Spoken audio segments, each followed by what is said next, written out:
Welcome into the Owner to Owner podcast. Amy Christopherson joins me today. A very warm welcome on this chilly day, Amy. Thank you so much for having me. I'm super excited to be here. It is a little fresh. The weather Yes, has fresh. changed. Yes, you can tell what time it is of the year it is down here That's in right. Oz. Amy, you're the founder of Grounded HR. I'll get you to talk a little bit about that, and you're really pretty interesting pathway into small business ownership. What we're going to cover today, though, broadly, is a few really important things that you and I are both interested in, and I'm sure we'll wax lyrical about them. You're this having career changes before settling into one business, I think, is a really, you bring some broader experience to a small business. We're going to Absolutely. talk about remote work and work on the road because kind of this business was birthed out there It doing a lap, was. and then we'll touch on your own. Not that you're exit planning, I don't think for an exit anytime soon, but you've got that in the back of your mind, and we'll talk about that a little bit. But what about Amy and Grounded HR? Tell us about that. Yeah, so I started the business about 4 years ago. As you mentioned, I was actually traveling Australia with my family when it was born. Um, I started out in corporate HR. I worked in big business, mining, recruitment, all of those kind of things. And then I actually moved away from HR for a while. I had a complete career change and became an early childhood educator for a while. And I guess that taught me brought me back to a few things that I hold really dear to heart, which are that, people are human. People should be individual. If we were all the same, life would be very, very boring. And I then kind of gravitated towards helping friends who were in the small business space. So while I was traveling Australia, COVID had hit, and the idea of remote working had become much more accepted, I guess, by so many people. And so while I was enduring the wet season in Darwin, I sat around and I planned a business. I decided to move back into the HR space, but do it on my own terms and do it in my most authentic way, and not worry about the people around me and how they were doing HR, but try and get my own voice and how I choose to do HR out there into the world. So I originally started as Amy Jane HR because most people start their Mm. business when with their own name in the title. But probably about 2 years ago now, that started to not feel authentic to me anymore. I felt funny introducing myself in that way, and the business had grown to much more than that. By Yeah. the time I finished my travels, like, it got serious. I actually had people finding me, I had people referring me, and it was time to make this a serious business, I suppose. So that's how the transition to Grounded HR about a year ago came Yeah. about. Okay. It was started with real purpose by the sounds, but we will get to that. So what is you operate from not far out of Newcastle New South in Wales. New South Wales, Yeah. and Grounded HR. What's its base in a simple sense? What does it do? Well, not in a We, simple sense, in a yep. in a short way, just Yeah. describe what it does day to day. I want to bring HR to small businesses everywhere. People start a small business because they know what they do in their industry, but they don't necessarily know how to manage people. So Yeah, I want to bring that to them. and small businesses, in most of them, the biggest cost and the biggest challenge probably day to day, I mean, is finding, keeping staff. So, Absolutely. so Absolutely. you work with other small businesses, and you Yeah. work with businesses right across the country. I think is Yeah, that. that's right. Yep, I've got clients in most states. I'm collecting a few in my local area now, just through local referrals and networking groups and things. But Mm. I have clients across most of the eastern seaboard. I Yeah. haven't got any over in the WA space, but definitely the Eastern Seaboard. Yeah. Okay. And what when they come to you, what are the challenges they're bringing to you to solve? So very rarely are they coming to me in a proactive sense, which I hope that in time that's going to happen. But usually something has gone wrong or someone has told them that it's about to go wrong.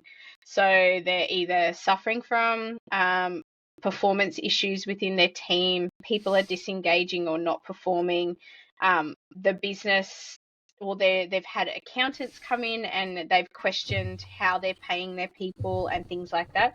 So usually they're coming to me with something that's about to go wrong, which, is stressful as a business owner. If you don't know where to ask or who to ask, then that can be so overwhelming. Yeah, it is the sort of stuff that keeps you awake at night if you because it's so in your face as well. You go in to work tomorrow, and if there is an underlying issue, some tension, it's right there in front of you. And how does that flow through to the business operations day to day? What's the So impact? the data is telling us that if you've got disengaged employees, you're basically sacrificing profit because your people are not performing to their best ability. They aren't on the train, I call it. They're not on the same train as you. They're not heading in the same direction. And you actually, as a business owner, have to invite them onto that. So I think that usually you're throwing profits away, you're potentially losing customers because your employees are not treating them with the care and respect that clients should have. And I think that they are carrying a huge weight. A business owner is carrying a huge weight when those things are going wrong and they don't know where to turn. So where does the issue lie? Is it a mix between the owner and the employees? I mean, the owner bears a responsibility because they're paying the salary, they're foregoing profit or making profit and providing a workplace. But it's a tricky thing, human behaviour, and Absolutely. so. But I'd guess it's not always one side or the other. It's a mix of things, but still you need a delicate or an experienced hand to guide the organisation through that. That's right. And I feel there is absolutely a responsibility on both sides. And I've quite often had a conversation with the employee to make them question whether they're in the right place, to question whether they are choosing this job just because it gives them money, or are they choosing it because they really love what they do. And I think when things are not working right, there's a responsibility on both sides. There's a skills piece around business owners learning the skills. And that's why I believe that HR should be accessible to small businesses from day dot. They should have access to get their systems, get the foundation set up really well, and start learning those skills of how to manage people right from the beginning. But there's also a piece on the employee side where they should, we all need to do inner work. I've done heaps in my time because I want to make sure that the business I'm creating, the team I'm creating, um, are aligned and that I'm enjoying what I'm doing, because there's no point in having a business if you're not enjoying what you're doing. So I think there's definitely two pieces to that puzzle to make a Yeah, team work cohesively. yeah, because the E-Myth, the book written by Michael Gerber, which has been around for 50 years, fundamentally still it's a bible for a lot of small business coaches and owners, and it at its heart it kind of says that a lot of businesses are started accidentally by someone who's really good at a trade or a skill or a profession, and then it kind of grows around them, and recruiting people, dealing with people, managing people isn't necessarily natural for a lot of business owners. But I don't know, when does it? You said that mostly owners come to you when they've got a problem. Yep. They're Yep. not complying or the staff are screaming. So is that do you have to go back? I mean, do you have to fix a problem, but then go back and say you need to rethink the way you run your business? Is that a part of it? I think it absolutely is part of the conversation. I take it in a gentle way because that's my style, but there's always there's got to be an underlying issue, and you need to kind of drill down, fix what's on fire right now, but there's always going to be an underlying issue as to why the fire started in the first place. So I think it's really important to go back to those beginning foundation stages. And that's why whenever I work with a retainer client ongoing, we always start with a HR assessment, because I don't want to walk into a business or support a business owner or some employees that I don't actually know how the system's set up currently and where the gaps might be. I've worked with clients where on the surface it looks great. They've got values, they've got culture, like defined so well, but then that's never been communicated to the staff. So they wonder why the employees are not performing or not aligned to what they're doing. They've done all this great foundation work, but never actually communicated it to them. So, it's finding where those missing pieces are and developing them over time. Well, yeah, that you wonder sometimes whether there's a burst of energy to, I've got to create a culture, so I'll get, maybe get a consultant in, and it's good, but it's like a lot of consulting things sit on the shelf. Something more organic, if you can find it, is pretty powerful. But it's like in the hurry, in the hustle and bustle of running a business, it's so easy to look past, but people are probably the biggest asset in most businesses, like it or not. Yeah. So you see owners come to you, they've got some challenges. What for owners running their business day to day, what are some of the things that may not be apparent to them or may not be an issue yet, but that might be ticking time bombs are like a bit of an overstatement, but that the sort of things that you see owners getting tripped up on because they're not they don't have a problem yet that they can see. What are some of those things, and how do you deal with them? So I think some of the things that keep presenting most recently are avoiding difficult conversations. So for me, the saying, the standard you walk past is the standard you accept, is so prevalent in small businesses, because the owners seem to like, oh, it's just a once off, I'll just walk past it and not say anything. And those little things just add up and add up and add up over time. So that's one key thing. I think that not having the contractual foundations can be very damaging to your business. If you are not protecting your intellectual property, you're not protecting your confidentiality of your clients, if you are not protecting the interests of your business, but on the other side, you're not telling the employees what they're entitled to, then there's so much risk associated there, with, Fair Work coming and knocking on your door. The third thing, sorry. Or some key employees walking away with a good part of your business. Correct. IP, or yeah. Yeah, absolutely. And I think the third one is performance management. I think that they don't know how to do it correctly, so they prefer not to do it. And then they end up with all these employees who are actually damaging their reputation. Because the employees quite often will be happy to take a pay packet if I do a half job. I put up with it, but I've got to pay my bills, so it'll right. do. Yeah, correct. Yeah. So I think they're the three biggest in small business that come to me all the time.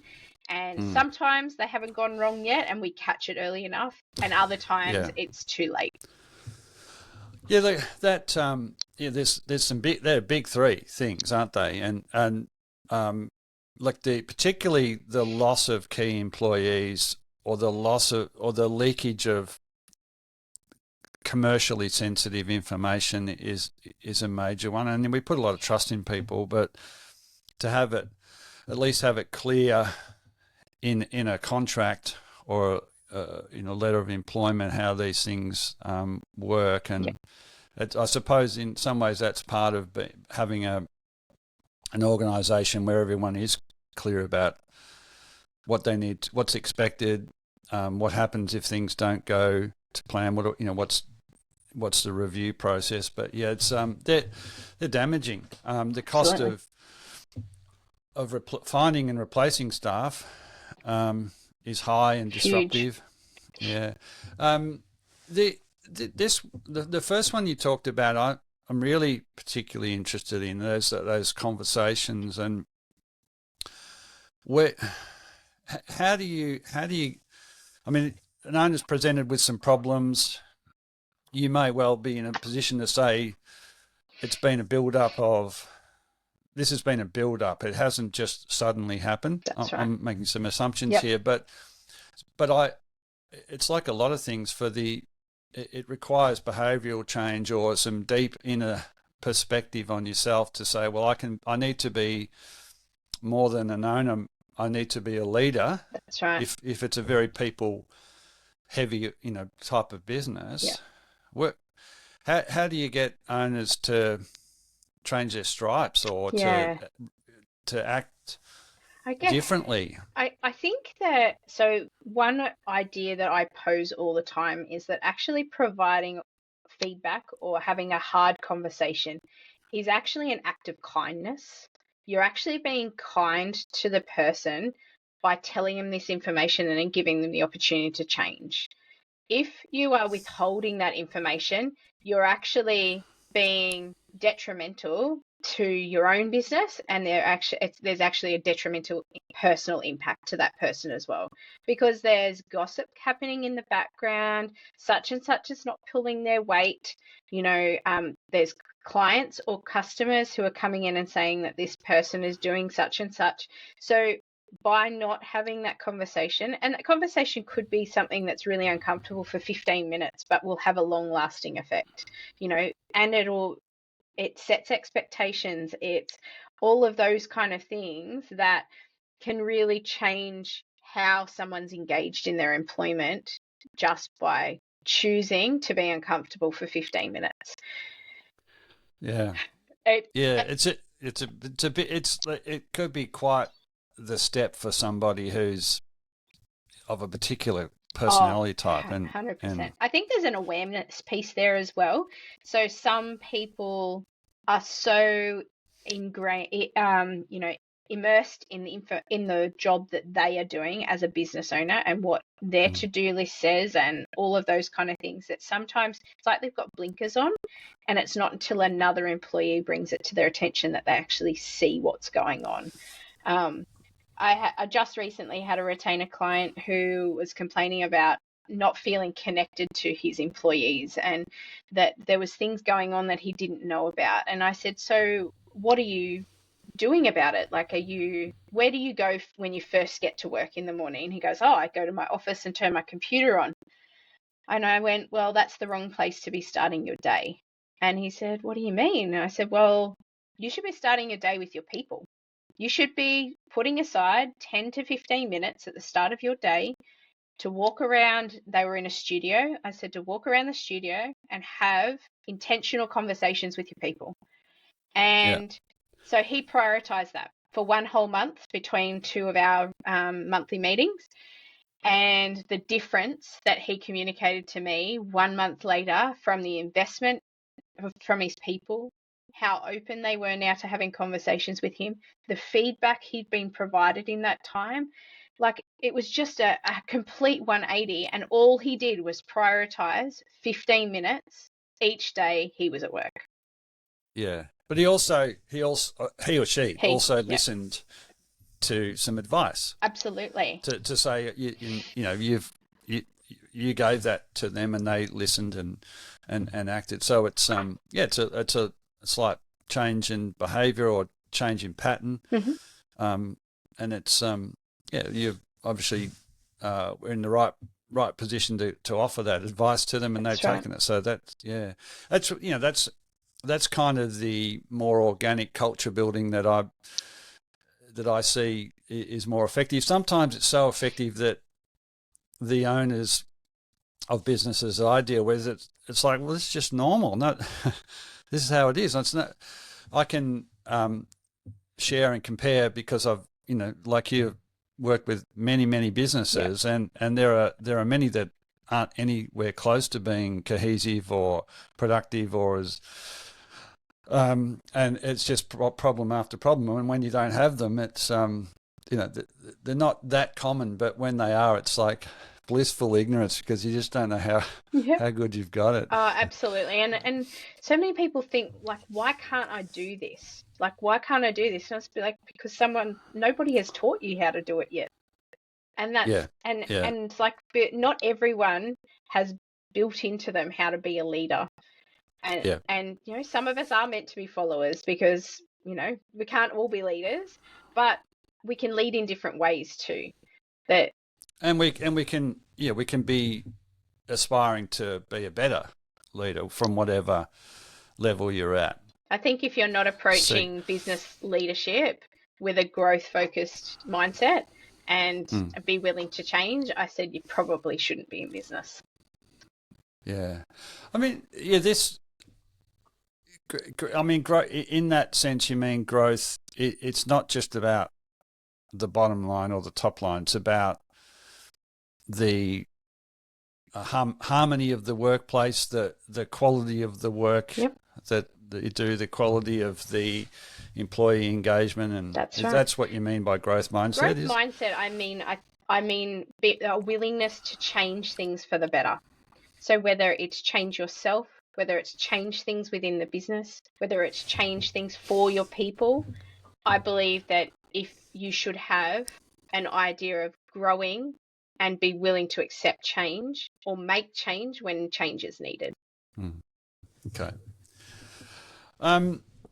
The employee, the marketplace for employees, how are we now? It's been an incredibly up and down 4 or 5 years.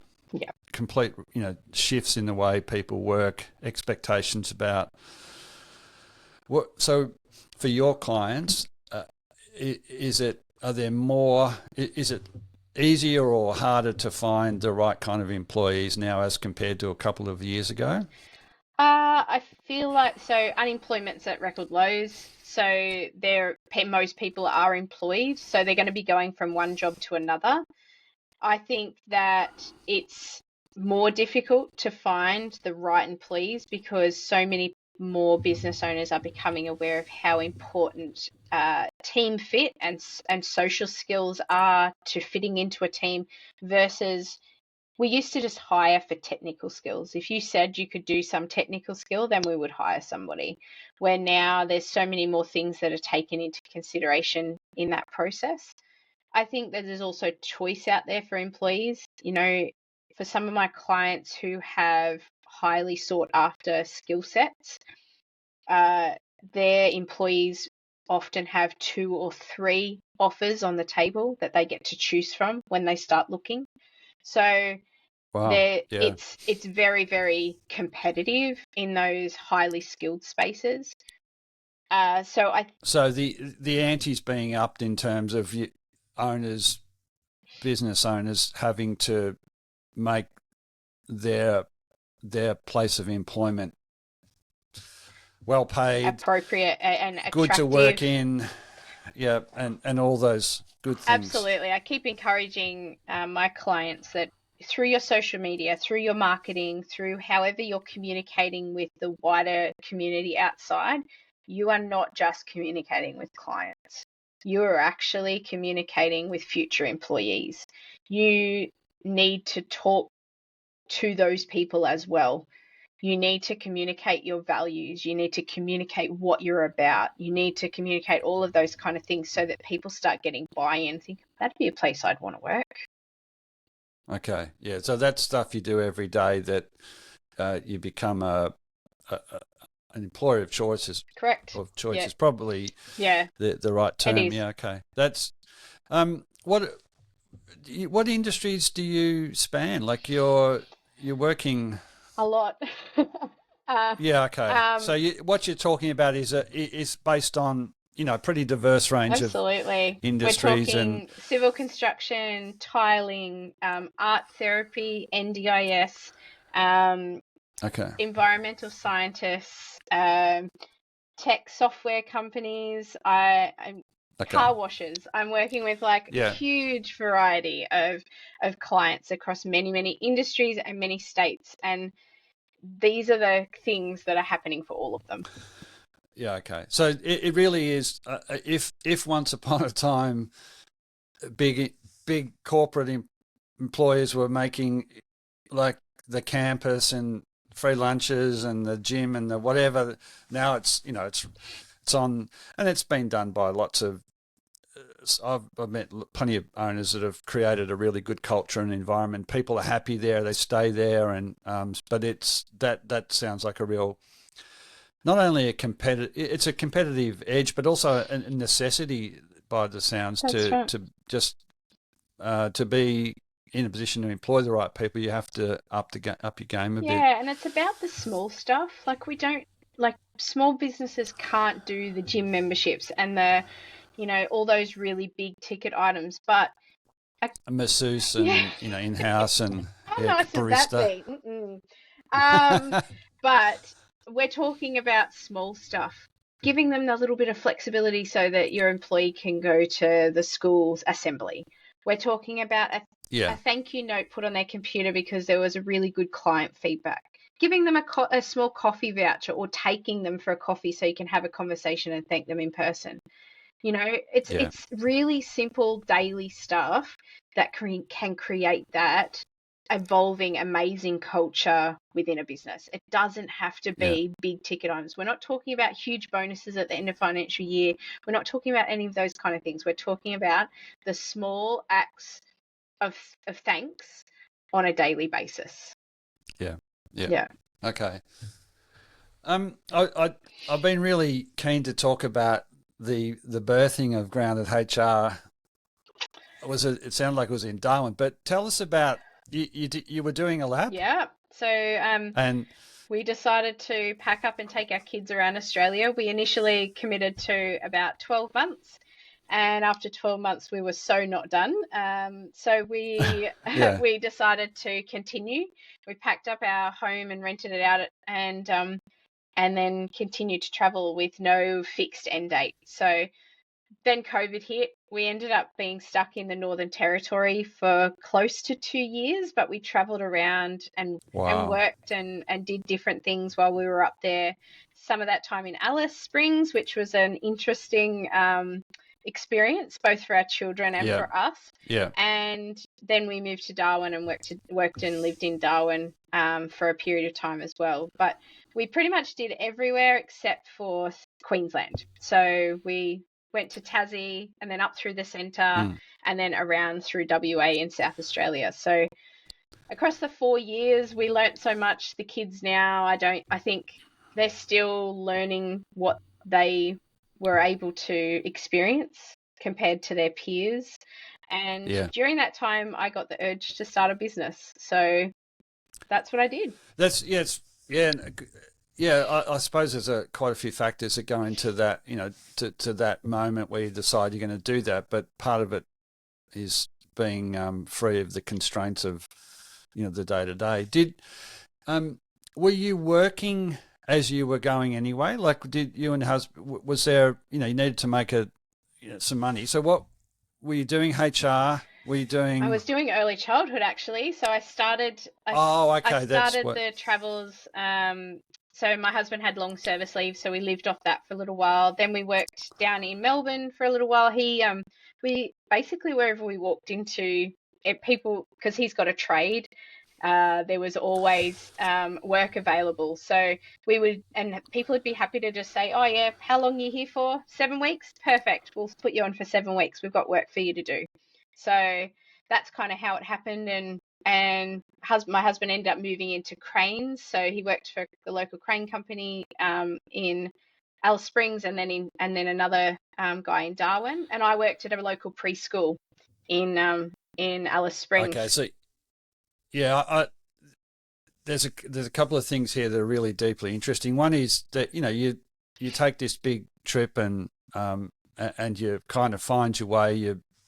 And that's part of a real proper journey, isn't Absolutely. it? To wherever you land, you do what you need to get going. But also this I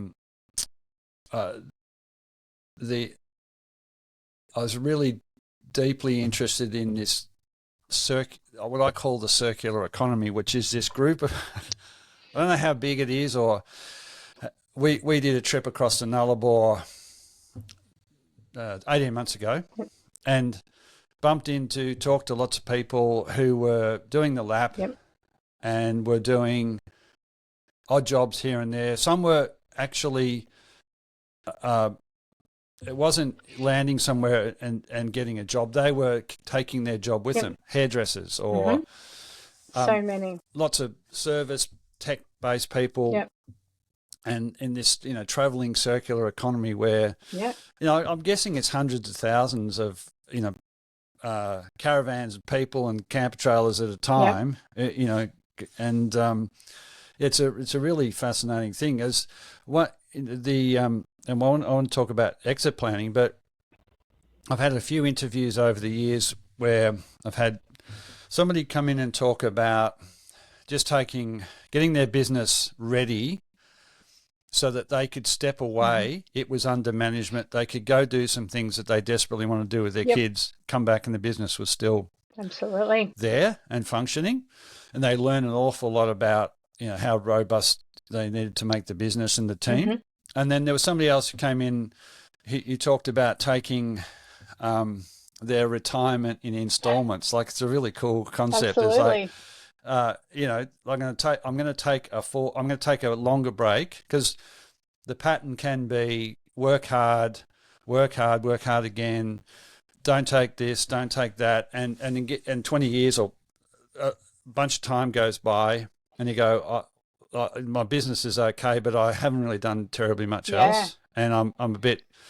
Absolutely. I'm missing out. I'm a huge advocate for taking breaks from your business, whether they're small or large, because I feel like you get clarity in those moments. But I also, for us, traveling while we were younger, but also while our children were old enough to remember it, was so important to us, because I have seen, when I worked in mining, I had so many gentlemen who retired from their job. They'd worked shift work for 50 years, and within a month or two, they had passed away. And it was so common. It scared the life out of me that one day we would work ourselves into the ground and never actually get to enjoy the fruits of all our labor.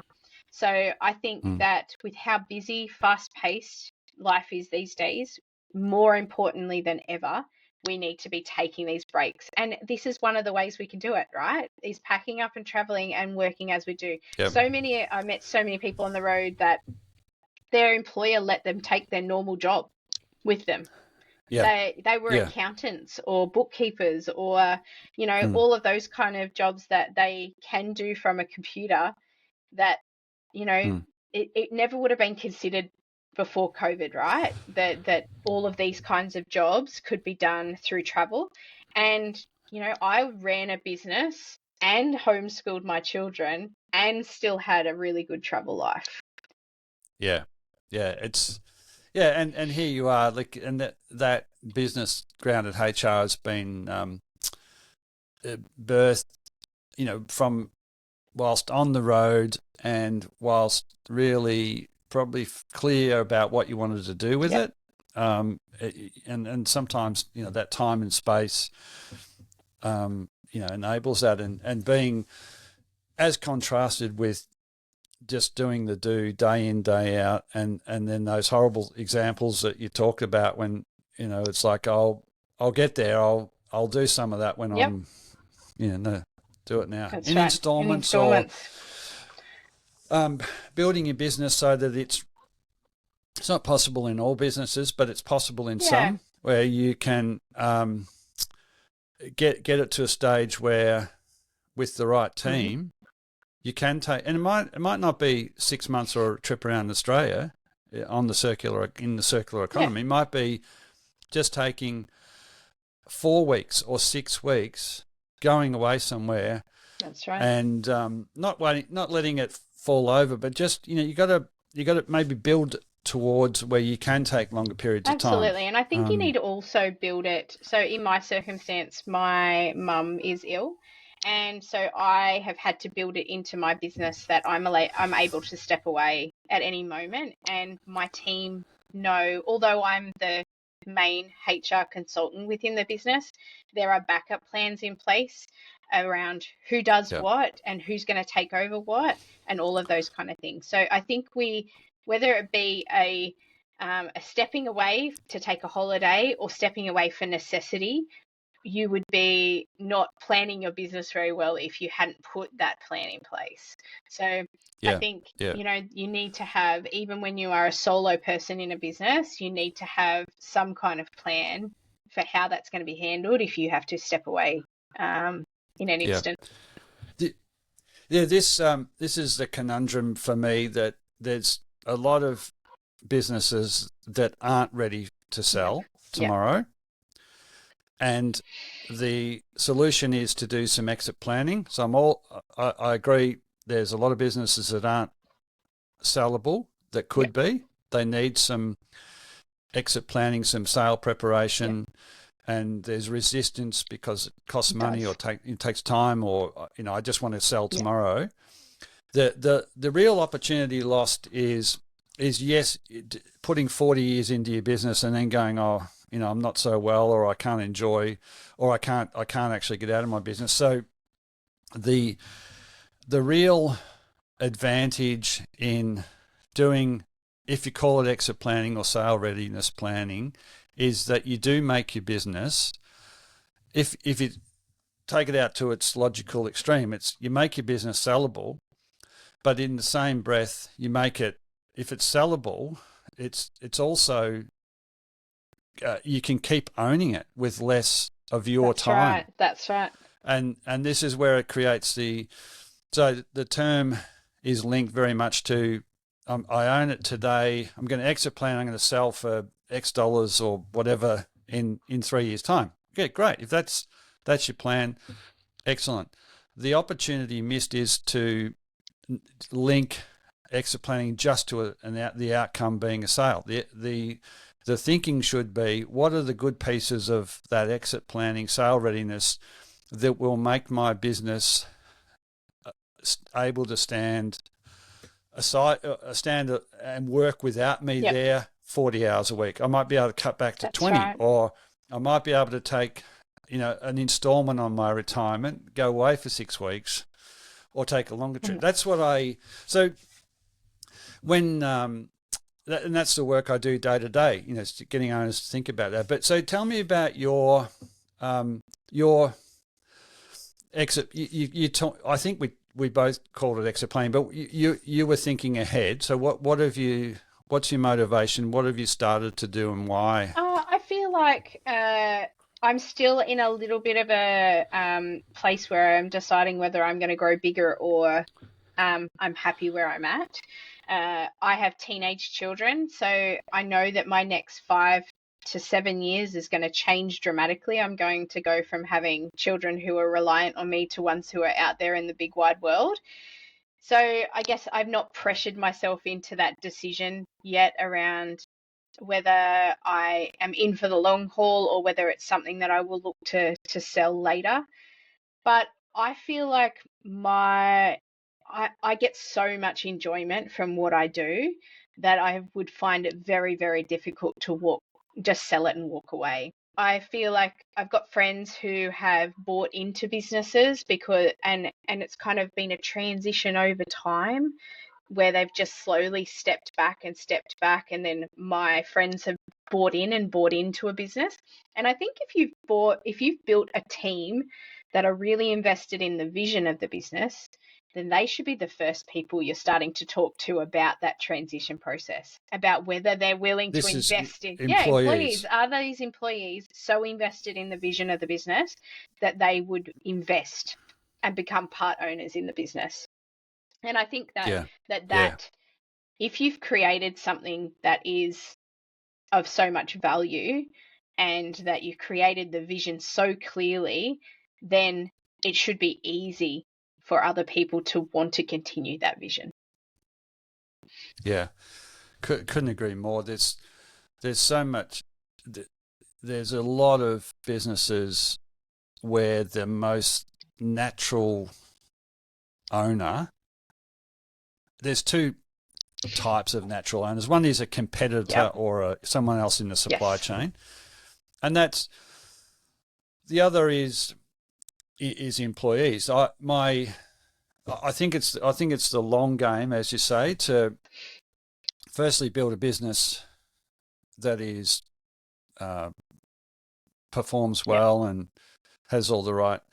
But if you bring in the team or senior members of the team over time, and they're business minded, I mean, the opportunity for them to invest in something that they know so much about is really That's right. interesting. It's not they know how it works. So, I mean, there's the big step up from being a really good manager or leader or whatever to being an owner, because there's huge learning curve. you wear different hats. Huge learning curve. But with time, like, you've got to believe that's very Absolutely. doable. It's probably it's on the owner, and it's also on the employees generally. I think it's a real so much focus on wealth creation through managed investments and property and through business. It's real. And as you talk about risks, there's risks in all those things, but if you've been working in a place and you understand, you have a job that you're good at, that you enjoy, see you deliver good outcome services, and you know the clients, the operation system, like you're de-risking it quite a bit as an investment. And if you're not, particularly if you're not, if you buy in with a few people. That's exactly right. Yeah, you've got the good and the bad, right? Because you can see the challenges within the business, but you can also see the positives from being on the inside. Yeah. The opportunities around employee ownership and the energy around that's real. I'm involved in a couple of as a working group on employee ownership. My last interview was with Honor Northam, who has this sourdough bakery in Bermagui, like 60 staff, That's a which huge is a bakery. big employer. Yeah, I'm guessing that's probably one of the I don't know what the makeup of the Bermagui economy is, but that is a big small Very business and an important small business. So from the point of view of transitioning successfully 60 jobs, employee ownership is got to be, and so they're exploring employee ownership trusts. So there's a few different mechanisms. My experience is mainly with just a couple of owners or a team of owners become direct shareholders in the company that owns the business, right? There are different models emerging, but they're basically the energy is enormous around employee ownership, and the opportunities and upside are very real. But a lot of education needed on both sides for owners to. How do you have that delicate dance with employees? When do you start it? And then for employees to kind of get into the mode of thinking like owner and employee. No, that's exactly easy. right. Exactly right.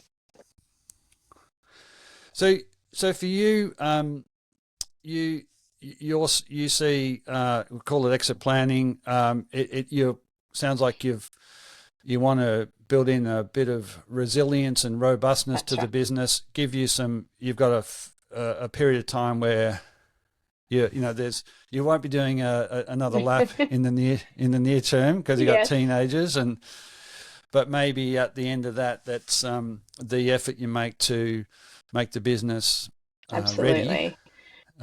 Is a good Yeah, investment now. absolutely. I think that my husband and I have not done a lot of overseas travel. We made the choice to travel Australia with our children and then want to travel overseas when it's just the two of us. So I think that that's going to be the eventual plan, is that the business can travel with Yeah, me when I want to or when I want it to work, and that that I will be able to have a small team potentially that can, keep everything rolling. yeah, yeah.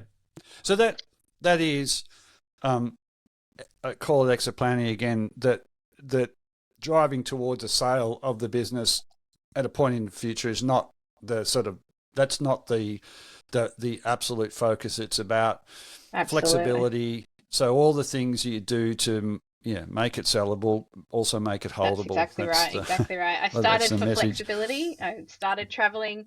It's for my children and for my parents, to be able to have that, Yeah, yeah, got a lot on. flexibility, and Yeah, then later it'll be for that flexibility for enjoyment. yeah, yeah, and possibly bring on some team. All right. Thank you for that. Like we want we want every owner to have thought Yeah, about that and done something absolutely. about it.